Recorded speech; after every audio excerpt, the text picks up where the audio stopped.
la inflación de octubre fue del 2,7%, fue uno de los títulos importantes. En la tarde de ayer el gobierno festejó, por supuesto, porque bueno, tiene que ver con las promesas y el plan que está llevando adelante económicamente para que esta recesión que se lee por todos lados, o al menos se va desmenuzando el número de la inflación que activa algunos rubros, decrece en otros, ¿no? ¿Cómo se explica esto? Bueno, se lo vamos a preguntar al economista Efraín Molina, que está en diálogo con nosotros, en representación de Fedecom, para ver cómo afectan estos números. También en Córdoba, porque hay números de Córdoba que están por debajo de la inflación incluso a nivel nacional. ¿Es así, Efraín? Paula te saluda. Buenas tardes, buen día. ¿Cómo estás? Hola, ¿qué tal, Paula? ¿Cómo estás? Un placer. Gracias, igualmente. Bueno, a ver cómo desarmamos este número que en primera instancia se festeja porque hacía mucho que no pasaba, es la más baja en 3 años, se acumula un 193% interanual. Bueno, ¿cómo lo analizamos? En sintonía, sobre todo con las expectativas del gobierno de tratar de perforar eso que parecía una quimera, una actividad bastante complicada del 3%, y eso explica esta celebración del 2,7, pero indudablemente que todavía sigue siendo un valor altísimo, porque tenemos una inflación interanual en el orden del 193, que ya significa también que perforó el 200%, pero obviamente todavía hay rubros como el caso de vivienda y lo que son servicios de agua, electricidad y gas, que creció un 5,4%, prendas de vestir y calzado que viene aumentando y no baja del 4%, lo que pasa también en sectores que son sensibles al bolsillo de cada uno de los hogares, como el de salud, por el aumento de medicamentos, los servicios médicos o educación, en esta época de aquellos que tienen sus hijos en establecimientos privados, que son las matrículas y el ajuste en las cuotas escolares, las prepagas, con un 3,5%, las prepagas. Entonces, la única noticia buena que te da el índice es lo que pasa con alimentos y bebidas no alcohólicas, con ese incremento levemente por encima del 1%, que impacta de lleno en lo que es la canasta alimentaria. Pero bueno, esto significa que los precios siguen aumentando, pero a un ritmo menor que el mes anterior, pero todavía se notan y obviamente que hay aumentos de precios. Claro. Bueno, y esta rueda, ¿no?, que es la que uno cuando se imagina, cuando se habla de recesión, se imagina una rueda, ¿no?, que va frenando todo, ¿no?, que va frenando el consumo, que va frenando el poder adquisitivo, que va frenando el movimiento de la economía en general.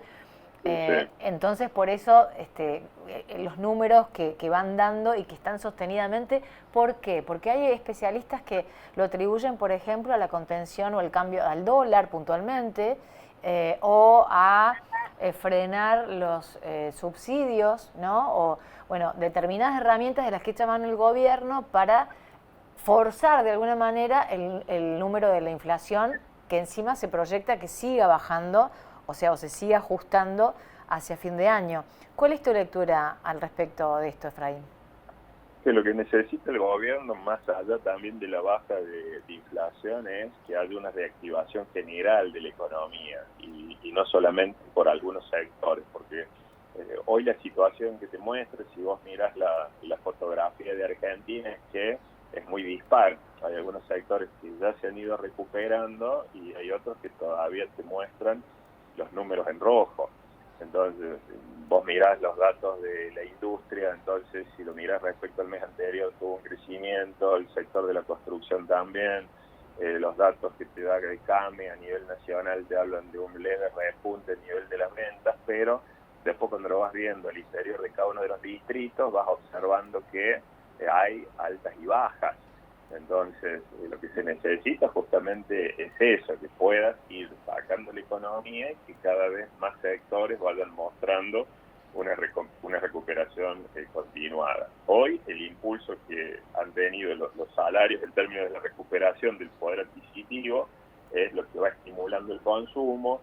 Las bajas de las tasas de interés ha hecho también de que vuelvan los planes de financiación un poco más largos con tarjeta de crédito, y eso termina oxigenando también la economía, pero obviamente que todo eso es un proceso de carácter gradual Y a la par, lo que vos decías, esto es de mantener el torniquete sobre la emisión monetaria, mantener las cuentas a raya para defender el equilibrio y el superávit fiscal, y un dólar estable, que incluso el propio ministro de Economía dijo que si se mantiene esta tendencia de baja de la inflación, probablemente el crawling peg, o sea, esta devaluación mensual del peso, baje del 2% al 1% en los próximos meses. Y el anuncio también de Milei de que siguiendo por este camino, probablemente en unos 5 meses se pueda levantar el cepo. Pero todo entra dentro del terreno de las suposiciones, ¿no? Y en este sentido, recién, bueno, leí ayer cuando se publicó el índice, que también se critica la forma de la medida, se cuestiona la fórmula de la medida, que tiene que ver, por ejemplo, con datos que se toman, o el IPC que se toma de 2004-2005, con una fórmula en donde los alimentos tenían otra lectura, otro impacto, otra forma de comprarse, otros subsidios y demás. ¿Qué pensás vos de eso? Los aspectos metodológicos, es cierto que tienen que ser por allí revisados en función de que vos necesitas, y viendo cómo se compone el gasto de cada uno de los hogares para determinar cuál es la ponderación de cada uno de los rubros, e ir dimensionando no solamente lo que pasa con alimentos y bebidas, que es el principal componente, sino también el peso que hoy han ido teniendo diferentes servicios. Pero lo cierto también es que se cuestionan un poco las cifras cuando no te dan el número que vos esperás. Entonces empezás por allí a mirar el dato y a mirar la medición. Es cierto que por allí puede haber la necesidad de producir un reajuste. Lo primero que va a tener que hacer el gobierno es hacer nuevamente una encuesta nacional del gasto de los hogares para determinar cómo va siendo la composición del gasto promedio en un hogar argentino, y de ahí mirar nuevamente la ponderación o la revisión del índice. Y eso te puede influir de alguna manera, pero lo cierto hoy es que más allá de la forma en que vos estés dando la medición, Argentina siempre ha tenido problemas crónicos de inflación. ¿Y por qué han estado derivados? Fundamentalmente por eso, por una situación de déficits fiscales de carácter recurrente que han sido atacados, que han sido solucionados, entre comillas, mediante emisión monetaria, mediante niveles de endeudamiento, distorsiones que se han generado sobre los subsidios aplicados en forma muchas veces incorrecta, al generalizar y al no segmentar, interviniendo a los mercados con mecanismos de controles de precios recurrentes, y todo eso se fue haciendo una costumbre, una mala costumbre para la economía. Entonces, cuando vos querés empezar a ordenar los precios relativos, querés hacer que las empresas nuevamente vuelvan a competir, querés tener una economía de carácter normal, te vas dando cuenta que arreglar toda esa situación no lo podés hacer en un par de meses, y que la inflación termina siendo una consecuencia, no una causa. Entonces lo que tiene que ir haciendo el gobierno, en eso por lo menos pareciera que está trabajando, es en ir atacando las causas, ¿no? Cuando tenés un dolor de cabeza podés tomar un calmante, que estás atacando un emergente, la consecuencia, que tenés que ver cuál es la causa que te genera ese dolor de cabeza. En Argentina pasa lo mismo. Entonces, si seguís trabajando sobre las consecuencias y no vas trabajando sobre las causas, y bueno, vas a tener periódicamente que te vuelvan a aparecer estos problemas y no tener estabilidad, ya no como compararte con Estados Unidos, con Europa, con Japón, sino con los vecinos nuestros. Mirá lo que pasa con Brasil, con Chile, con Uruguay, con Paraguay, con Colombia, países que han logrado estabilidad más allá de los cambios de los gobiernos de turno, más allá de las orientaciones políticas que puedan tener. Y eso porque se han puesto de acuerdo, digamos, en atacar las causas, más allá del color partidario. Porque lo que pasa es que también, Efraín, hay políticas, hay perfiles, ¿no?, neoliberales y de otro enfoque, y entonces se hacen de diferente forma las cosas y se va cambiando de acuerdo a quién agarre el timón del barco. Ahora vos decís, ¿a dónde se atacaría la causa si tuviera que ir al hueso y no solamente a tener los síntomas? Y uno de los que ha hecho lo del gobierno es justamente eso, es cerrar, acomodar las cuentas, porque vos no podés estar indefinidamente en términos de déficit fiscal. Si tenés déficit fiscal recurrente, es lo que le pasa a una familia. Vos podés vivir endeudado en forma permanente, sí, siempre y cuando vayas pagando la deuda para ir renovándola. Entonces yo puedo ir teniendo crédito y puedo vivir endeudado, pero en la medida que vaya pagando lo anterior.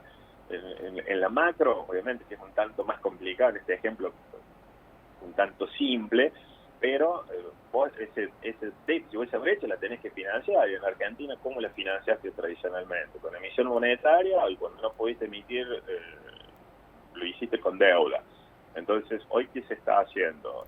Equilibrar las cuentas. Entonces, ver dónde están, dónde podés podar el gasto sin generar mayor presión tributaria, porque ya no podés.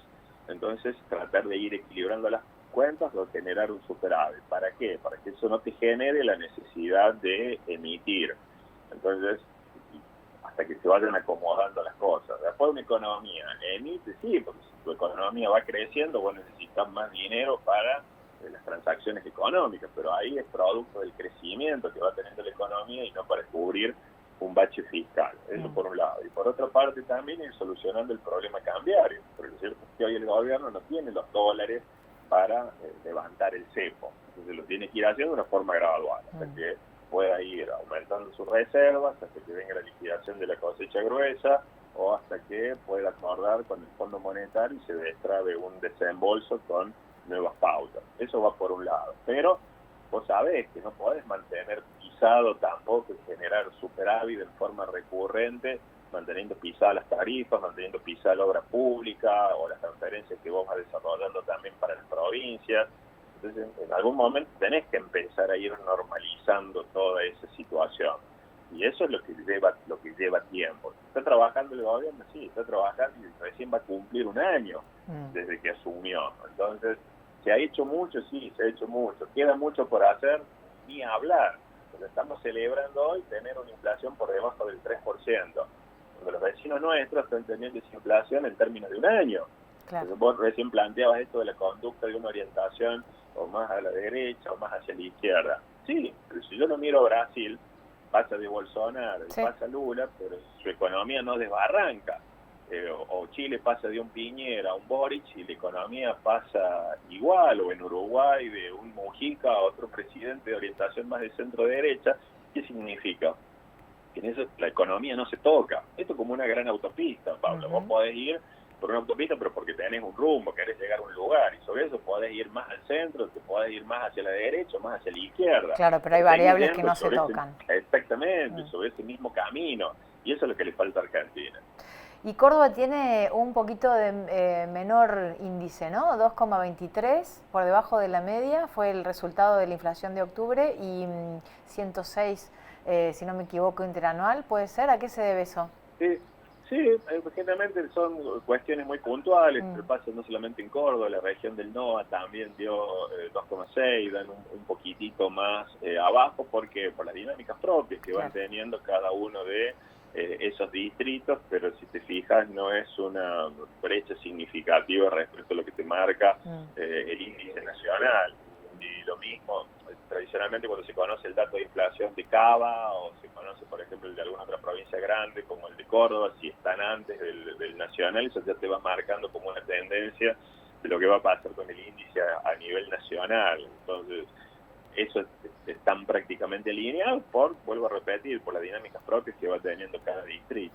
Bien. Efraín Molina, economista de Fedecom, muchísimas gracias por la charla con Puntal AM hoy. Muchísimas gracias a ustedes, como siempre, un placer. Hasta luego. Bueno, la inflación de octubre es la más baja en 3 años y la explicación, ¿no? Y la lectura de los números según Efraín Molina.